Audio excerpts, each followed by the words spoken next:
ସୋରିଷ ତେଲ कौन बना होची आज किचन रे? चिकन चिकन कषा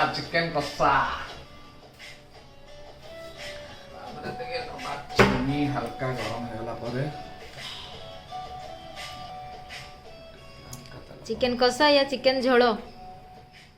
चिकन झोल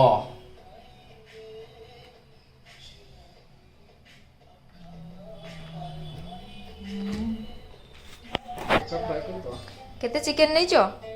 आधा केजी प्याज प्याज 3टा आलू 3 गोटी आलू को एमती छोट छोट ही काटा हो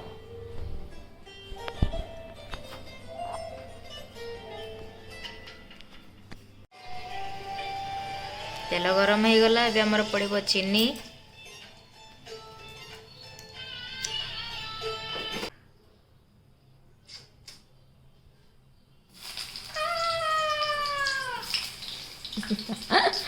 नुआ रोसे आज रोसे कर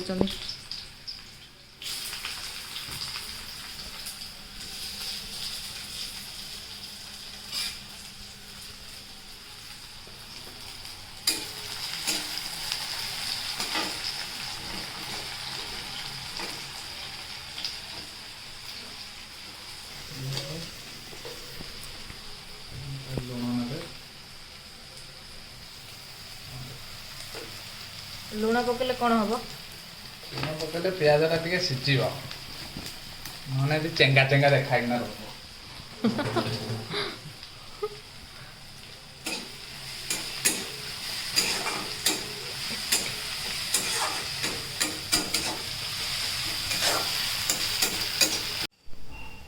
प्याज आमर हो जाइए गोल्डन ब्राउन कलर हो जाइए ଏବେ ଟିକେ ଆମେ କାଶ୍ମୀରୀ ମିର୍ଚି ପକେଇବା ଜଷ୍ଟ ଭଲ କଲର୍ ଆସିବା ପାଇଁ ଚିକେନ ହାଲକା ପକେଇବା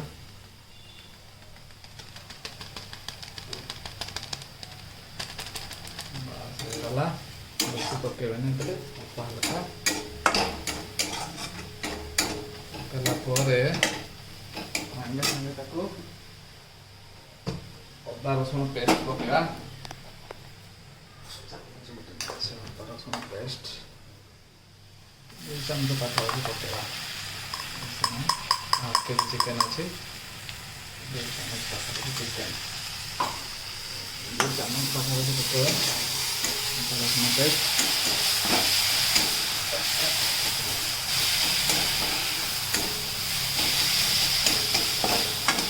फ्लेम टिके लो करदवा हल्का फ्लेम लो करदवा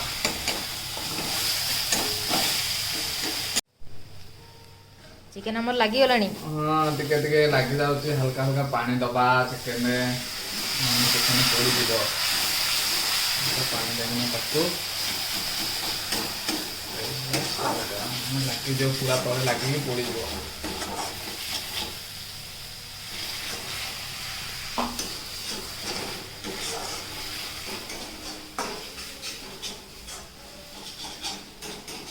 आज आंगुठी कामुड़ी की खाइबो चिकन हाथ में प्लास्टर भिड़ खाइब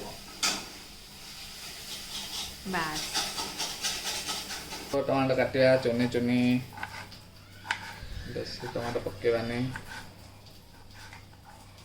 पकेगा टमाटो फास्ट पके आम हलदी गुंड ना लंका गुंड हल्का पकेबा काश्मीरी मिर्ची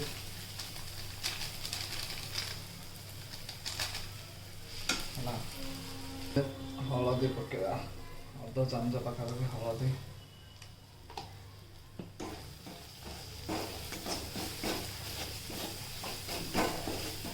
टिके पकेगा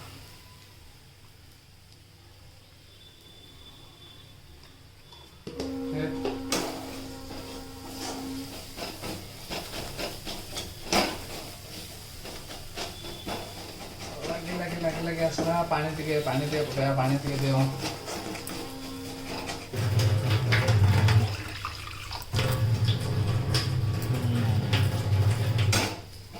हल्का टिके पानी पकेगा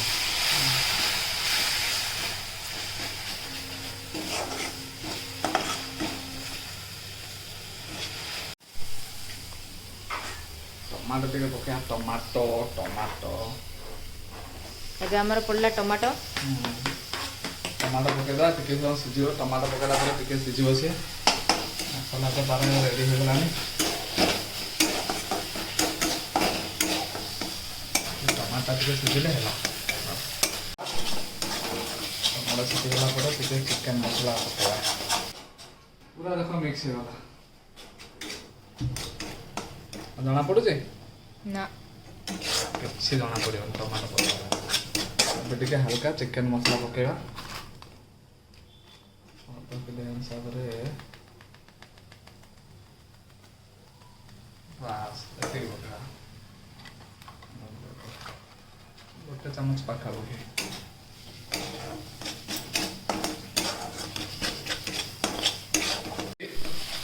ଏବେ ଆମେ ଚିକେନ୍ ପକେଇବା ଦେଖ ମସଲା ପୁରା ରେଡ଼ି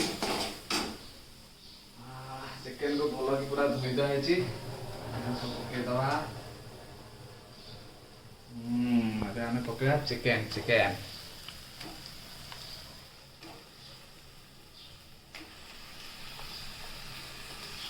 ହେଲା ହାଫ୍ କେଜି ଚିକେନ୍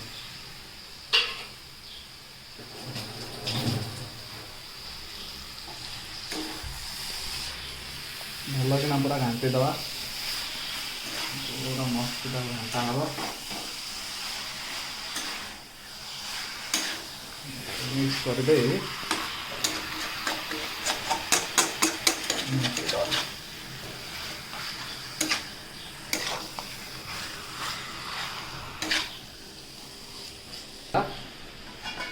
ତେବେ ଘୋଡ଼େଇ ଦେବା ସେଥିରୁ ପାଣି ବାହାରିବ ଚିକେନ୍ରୁ ପାଣି ବାହାରିବ ଚିକେନ୍ ପାଣି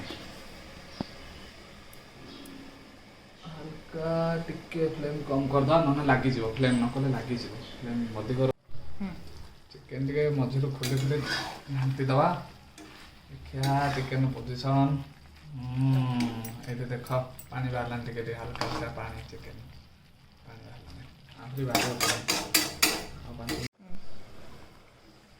ଏବେ ଦେଖ ଚିକେନ୍ରେ ପୁରା ପାଣି ବାହାରି ଗଲାଣି ଚିକେନ୍ରେ କେତେ ଦେଖ ପାଣି ବାହାରିଲା କିଛି ପାଣି ଦିଆ ହେଇନି ଥୋପା ଦେବି ହେଲା କେତେ ପାଣି ବାହାରିଲାନି ଦେଖ ପାଣି ସବୁ ଚିକେନ୍ରେ କେତେ ପାଣି ବାହାରୁଛି ଦେଖୁଛ କଷା ପୁରା ଆମର ବି ରେଡ଼ି ହେଇ ଆସିଲାଣି ଟେଷ୍ଟି ଦେଖାଯାଉଛି ଚିକେନ୍ ଆଉ ପେଟରେ ତ ଲାଳ ବହିଗଲାଣି ଆଉ ଟେଷ୍ଟି ଟେଷ୍ଟି କିନ୍ତୁ ଦେଖାଯାଉଛି ଦେଖିଛ ଟେଷ୍ଟି ଦେଖାଯାଉଛି ଟେଷ୍ଟି ପୁରା ଲାଲ ଲାଲ କି ବାସ୍ନା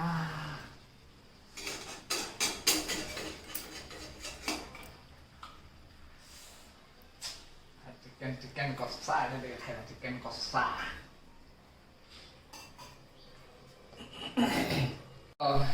ହେଇ ଆସିଲାଣି 70% ଭଳିଆ ଦେଖିବା ବାସ୍ନା ତ ଖୁବ୍ ରେଟ୍ରେ ହେଉଛି ଏବେ ହେଇ ଆସିଲା ଆସିକି ଟିକେ ହାଲକା ପୁରା ଆଳୁ ପକେଇଦେବା 3ଟି ଆଳୁ ବେଶୀ ଆମେ ନାହିଁ 3 ଗୋଟି ଆଳୁ ପକେଇଛି ଆପଣ ଯେତେ ଚାହିଁଲେ ପକେଇ ପାରିବେ ଯେତେ ଆଳୁ ଖାଉଛନ୍ତି 3ଟା ଆଳୁ ପକା ହେଇଛି ବେଶୀ ଆଳୁ ଖାଇବାନି ବେଶୀ ଆଳୁ ଖାଇଲେ ଥାଳିଆ ଭାତ ଉଡ଼ିଲା ଆଉ ଥାଳିଏ ନାହିଁ 1.5 ଥାଳି ମାଝି ଉଡ଼ିବେ 1.5 ଥାଳି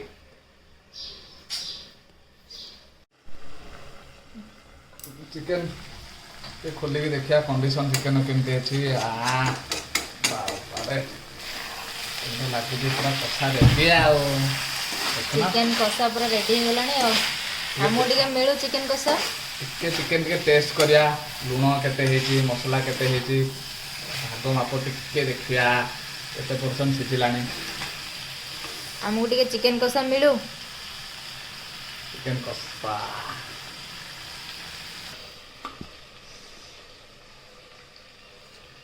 କେମିତି ହେଇଛି ଟେଷ୍ଟି ଟେଷ୍ଟି ଆଉ ଯେ ହାତରେ ପ୍ଲାଷ୍ଟର ଭିଡ଼ିବ ତାପରେ ଖାଇବ ମାନେ ହାତ ଫାତ ଖଣ୍ଡିଆ ହେବ ଓହୋ ସିଝି ବି ଗଲାଣି ଚିକେନ୍ 80% ଭଳିଆ ଆଉ ଟିକେ ଗରମ ପାଣି ଯାହା ଖାଲି ସିଝିବ ଆଉ ହାଲକା ଦେବା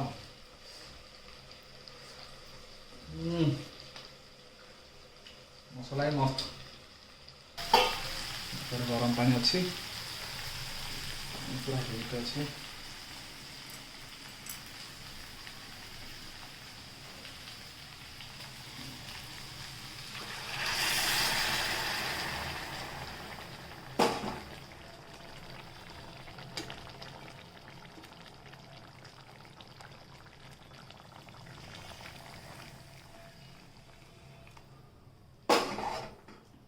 ଶାଗ ଦେଖିବା ଏତିକି ପାଣି ଦେଲେ ହେଉଛି କି ନାହିଁ, କି ବେଶୀ ପାଣି ଦେବେନି ହଠାତ୍ କି, ବେଶୀ ପାଣି ଦେଇଦେଲେ କାଳେ ପାଣି ହେଇଯିବ।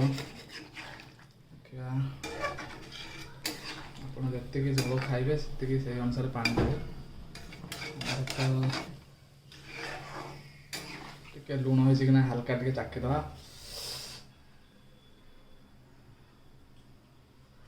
ଲୁଣ ଦରକାର।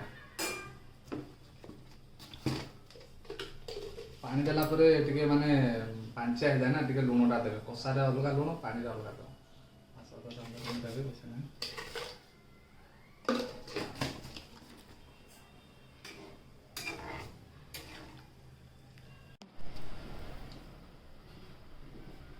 ଝୋଳ ଆମର ଫୁଟିଗଲାଣି, ପାଣି ଦେଖ। ଟିକେ ଦେଖିବା କ'ଣ କେମିତି। ବାବାରେ ଦେଖୁଛ କଲର କେମିତିଆ, ପୁରା ହୋଟେଲ ହୋଟେଲ ଖାଇବା, ହୋଟେଲ ହୋଟେଲ ତ ନୁହେଁ ରେଷ୍ଟୁରାଣ୍ଟ। ଲୁଣ ହେଇଛି କି ନାହିଁ ଟିକେ ଲୁଣ ଝୋଳର ଟେଷ୍ଟ ବଢ଼ିବା ପାଇଁ ଟିକେ ମିଟ୍ ମସଲା ପକାଇଦେବା। ମିଟ୍ ମସଲା ମାନେ ଅଧା ଚାମଚ ଖାଲି, ବେଶୀ ପକାନା, ଅଧା ଚାମଚ ଖାଲି ପକା ହେବ। ହେଇଗଲା। ମିଟ୍ ମସଲା ଟିକେ ପକାଇ ଦେଇକି ତାକୁ ଟିକେ ଘୋଡ଼େଇଦେବା। ଆଳୁ ବି ସିଝିଯିବ, ମିଟ୍ ମସଲା ସହିତ ଆଳୁ ବି ହାଲକା ହେଲା ଅଛି। ଆଳୁ ସିଝିଗଲାଣି, ଆଳୁ ଆମର ସିଝି ଯାଇଛି ପୁରା। ଚିକେନ୍ ପୁରା ରେଡ଼ି। ଏବେ ଓହ୍ଲେଇବା ଟାଇମ୍ ଆସିଗଲା, ଦେଖିବା ଝୋଳଟା। ପୁରା ତ ମଟନ୍ ଫ୍ଲେଭର ଚିକେନ୍ ଆଉ। ଚିକେନ୍ ଆମର ପୁରା ରେଡ଼ି ହେଲା। ଦେଖନ୍ତୁ ଚିକେନ୍ର କଲର୍ କେମିତି, ମୋ ପାଟିରୁ ପୁରା ଦେଖିକିନା ତ ଲାଳ ବୋହିଲାନି। ମୁଁ ତ ଚାଲିଲି ଭାଇ ଖାଇବା ପାଇଁ। ଆପଣ ଏମିତି ଘରେ ବନାନ୍ତୁ, ପୁରା ସିମ୍ପଲ୍ ଚିକେନ୍ ବନାନ୍ତୁ, ବେଶୀ କିଛି ଯାତ୍ରା ନାହିଁ, ପୁରା ସିମ୍ପଲ୍ ବନେଇବେ। ଗାଉଲି ଚିକେନ୍ ଆଳୁ ଝୋଳ। ମୁଁ ତ ଭାଇ ଖାଇଲି ଚାଲିବା ପାଇଁ। ଆପଣ ଏମିତି ବନାନ୍ତୁ, ଖାଆନ୍ତୁ। ଜୟ ଜଗନ୍ନାଥ।